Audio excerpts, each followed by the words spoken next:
הייתה מתישהו פרסומת ש-took me over the edge ועשיתי עליה ביקורת. אוקיי. איזה פרסומת זאת הייתה? יושב לי כאן ועשו, אני לא יכול... ביי גאד! אנחנו יודעים מה שזה יקרה.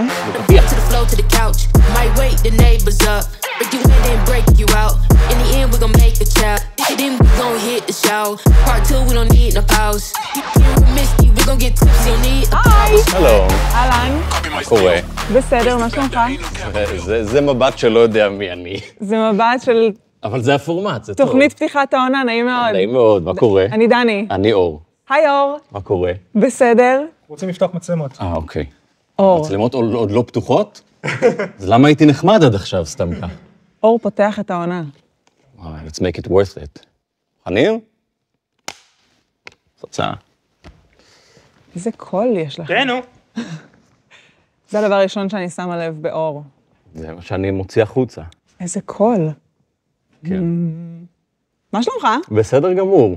אתה מבין שאתה פותח כאן עונה מטורפת. אני מרגיש את כל המשקל על הכתפיים. אני מקווה מרגיש שאני את זה? אעמוד בציפיות. אתה כן, בחור כי כבר חזק? אמרו לי מלא פעמים, אתה עבר פתיחת העונה שלנו, ואני לא יודע מה לעשות עם זה, אני פתיחת אשתדל. העונה, שמפניות, קדימה. אין באמת. חשבתי שאת מזניקה משהו. אין לי מושג תסתכל, מה קורה. הופה! את מזניקה משהו. אומייגאד, לא הולכים חשבנו להיות על זה כאן עד הסוף פיצוצים. בכלל. אנחנו בתקופה שזה מתרגר לאללה. בוא... יש כאן קריסה שלמה כן, של סדינים אוקיי. ובלונים. וואו. את רואה את כמות הבלונים? גם זה הולכים כמה מרשים להתפוצץ שזה עוד. היה אמור להיות, ואז הם נפלו על כמו שק של... אור, פתיחת כן. עונה חרדה, בלונים הולכים פשוט להתפוצץ לנו פה, אז כן, תתכונן. זה לא איך שאנחנו מתחילים, זה איך שאנחנו ממשיכים. זה גם כאילו לא זמן כל כך לפיצוצים בתוך מקומות. בשום מקום. אנחנו גם ככה... כן, on edge. אוקיי, אז... מי אתה? אוקיי. אני בוא מתנצלת, נעשה אני לא במשחק מזהה. הפוך, מי את חושבת שאני? אנחנו מה אני הולכים עושה? לנחש. אתה שדרן רדיו? נכון. באמת? לא. אבל אם דיברנו על הכל, שיירתי שלשם תלכי. אני מדבב לפעמים, אז אני גם עושה את זה. אני עושה הרבה דברים. אוקיי, אני שחקן, כותב, צלם, עורך, אוקיי. מנחה מדבב, כזה. מנחה מדבר. איפה אני רואה דברים שלך? ביוטיוב בעיקר. אוקיי. מאיזה כמות סאבסקרייברס אפשר לקרוא לעצמך יוטיובר? אני לא בטוח שאני עומד בזה. מבחינתי 2, אבל אני באמת לא אינדיקציה. אתה מראיינת, אתה אינדיקציה להכל. לא, אני באמת, אני בלייקים ובזה, אני פחות, אני יותר מאמינה שאתה יוצר. זהו, יצרת וזה שם. אוקיי, אז גם אני מאמין בזה. למרות שקשה לי לקרוא לעצמי, יוטיובר, שחקן, כי אני לא יודע מה ההגדרה המוחלטת לזה. אתה חושב שאנחנו צריכים הגדרות? כאילו אני יודע שאני לא אוהב הגדרות וזה, אבל אני צריך את זה, כן, אני צריך לדעת כי אחרת אני מתפדח להגיד את זה. אני יוטיובר. אתה יוטיובר? אני זקן מדי בשביל להיות יוטיובר, אין לי 200,000 עוקבים, ואני כאילו לא הולך ברחוב וצובעים עליי נערים, אז אני לא יודע אם זה... ואם זאת הרשת שבה אתה נמצא, אז... זו הרשת שבה אני נמצא, משם מזהים אותי, שם אני פועל, אז... אבל... אתה הולך ברחוב ומזהים אותך? כן. נו, אז אנחנו שוב במקום הזה אבל לא בכמות, מבינה? זה הכל עניין של כמות. אוקיי. זה כמו שאני... על מה אתה מדבר ביוטיוב? אני מבקר פרסומות בעיקר. אני עושה הרבה דברים, אבל לאחרונה בעיקר אני מבקר פרסומות, וזה ה-claim to fame שלי, כן. אהבתי, אוקיי, אז תתחיל לשפוך. מה?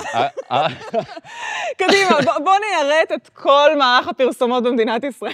כל מערך, וואי, זה ממש מערך. פרסומות נמצאות מסביבנו כל הזמן, נכון? בכל מקום.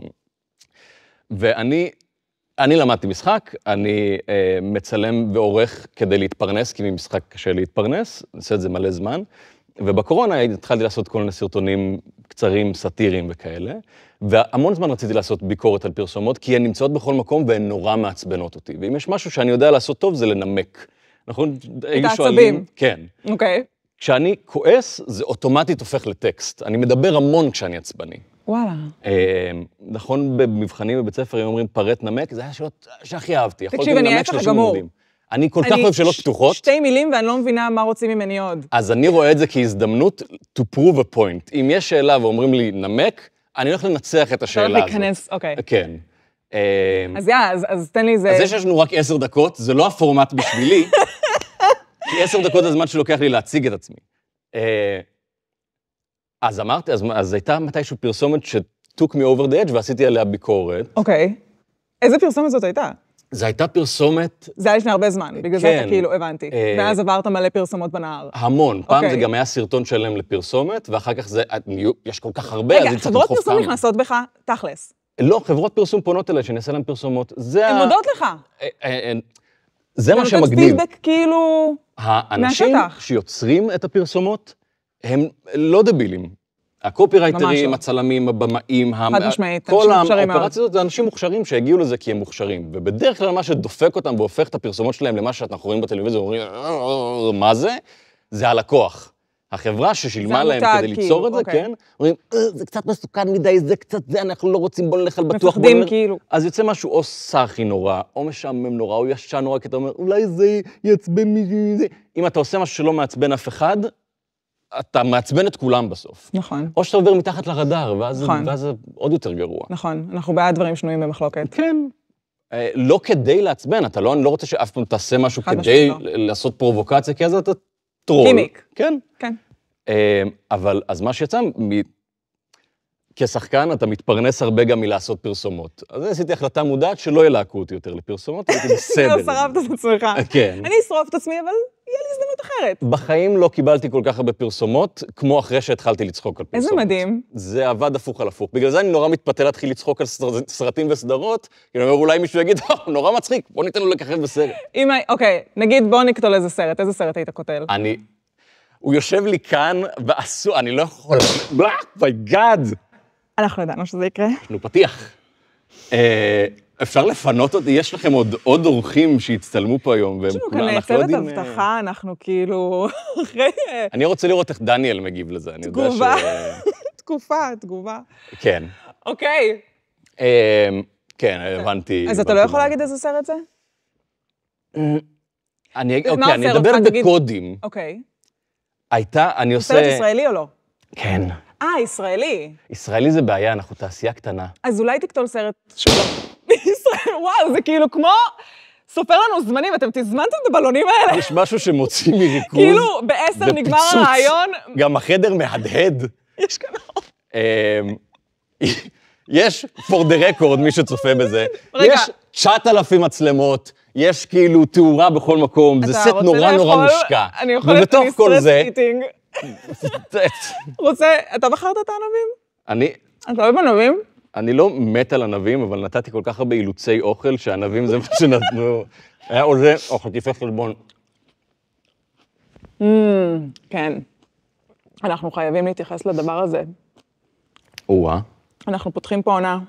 במדינת ישראל. האמת? יש שם בן אדם? שהבאתי את שלי גם בתיק. מעניין אם הם גנבו לי את זה מהתיק, לא נראה לי. כן. היית בעזה? לא הייתי בעזה. אני לא קרבי, אני הייתי מתנדב בצבא, אז גם אני פטור ממילואים. איך זה הוריד את הטונים. אנרגיה. כן, קשה לי לדבר בהתלהבות. כל ההתלהבות והזה, זה הדחקה לזה.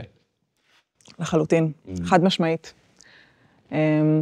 אנחנו נדבר על זה. למרות שזה הנושא שהכי קשה לדבר עליו, כי אני מתחילה לדבר עליו ואני מתחילה לבכות, אז אנחנו... אבל את תצטרכי להיות זאת ששואלת, שמביאה אליי. אתה מכיר מישהו? כן, אני מכיר הרבה אנשים שגם נלחמים, וגם חלק שנפצעו, ונראה לי שגם אם לא מכירים, זה ענן שעוטף הכל עכשיו. כאילו, הכל נמצא בצילו.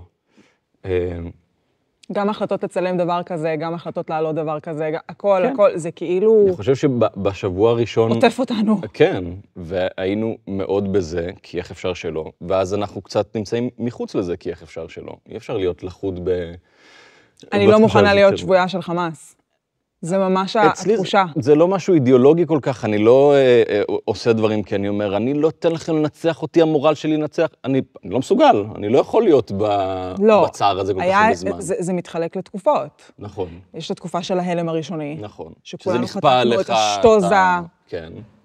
ואז הייתה תקופה, אצלי לפחות, של איזה חודשיים ככה, של דיכאון שלא הכרתי. נכון. לא הכרתי את עצמי, לא הכרתי את החיים, הכל היה זר ומוזר. כן. איך אצלך היו החודשיים האלה?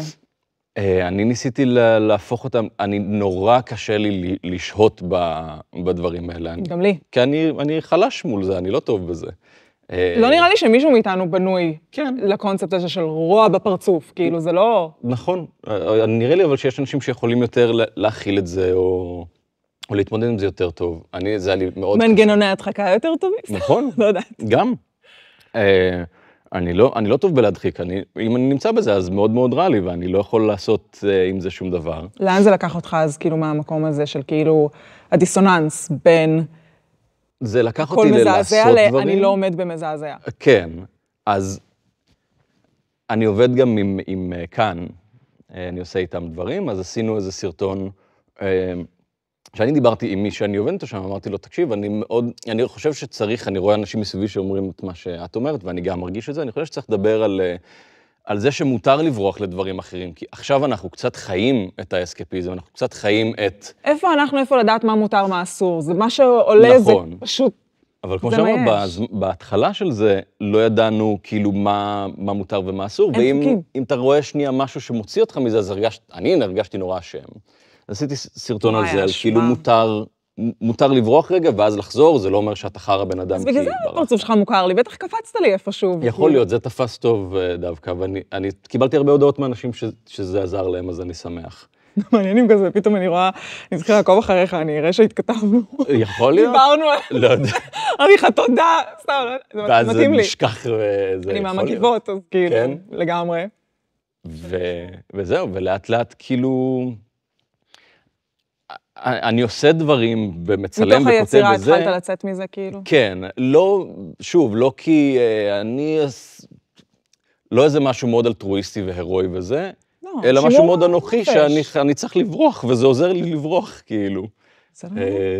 מקובל ומובן. זה בסדר מקובל ומובן, ומדי פעם נראה לי שגם צריך לזכור את זה, תהיה מבואס קצת, יש דברים יותר גרועים. כל פידבק, תקשיב, יש, כאילו, יש משהו בסיטואציה, שהיא כל כך זרה וחדשה, שכולנו כזה מנסים להבין איפה אנחנו, מה עכשיו, איך קמים למחרת בבוקר, מה...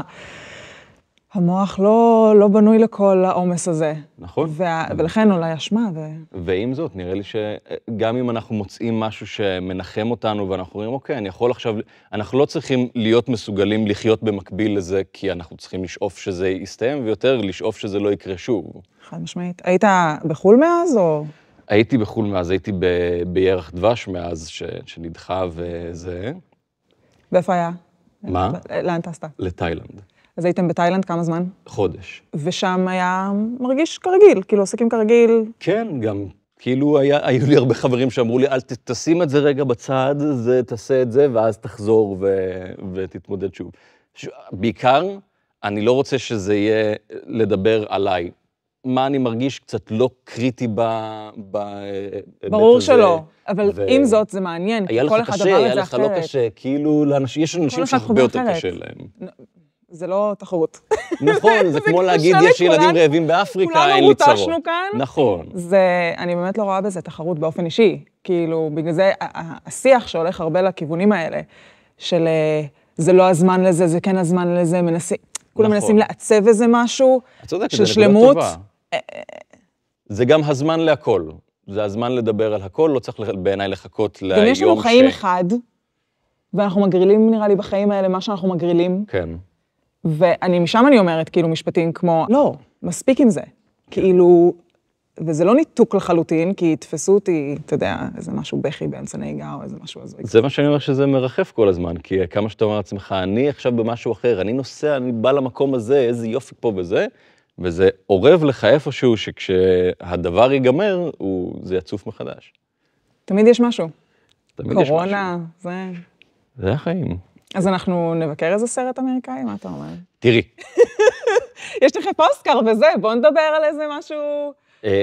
סרט אמריקאי. יש, שוב, יש סרט... אתה הולך לקולנוע אגב לסרטים? כן. אתה מאלה של פעם בשבוע? לא, אני לא מאלה של פעם בשבוע, כי יש לי ביף עם אנשים. זו האכלה, יש לנו את זה. יושבים איתנו. כשאני הולך לקולנוע, אני בא לראות סרט, אבל בקולנוע יש אנשים אחרים, ואנשים אין להם טיפת נימוס או התחשבות לכלום, הם לא באים לראות סרט, הם באים לאמלל אותי. ואז אני נהיה כל כך כועס, שאני גם לא מצליח לראות את הסרט, כי אני רואה אדום, זה ניסוח מעניין, אגב, באים לאמלל אותך. ממש. זאת המטרה שלהם, יצאו מהבית. זה העולם שלי, אני רואה מהעיניים שלי, ואם מישהו מעצבן, הוא מעצבן אותי. וואו. אז אני נכנס לקולנוע ואני אומר, אני יושב כל הסרט וחושב איך אני בונה קולנוע בבית שלי, כדי שאני לעולם לא אצטרך לראות אנשים כמוכם שוב. אנחנו צריכים לפתוח מועדון. אם זה אתם יודעים יותר. מועדון הצפייה השקטה. כן, אבל מתישהו יגדל יותר מדי, יהיו שם 30 אנשים ו-15 מהם יהיו אנשים שאנחנו לא רוצים לראות שם. יעשו לנו אור כן. אני איתך. אגב, זו האנרגיה, טוב, אני צריך יש לי פודקאסט. לא, אל תחבו עוד את האורות, רציתי לדבר גם על זה. יש לנו מחר אירוע לייב ראשון, זה מאוד מרגש, אנחנו צוחקים על ביקורות, אנחנו מבקרים ביקורות, כמה מטה זה.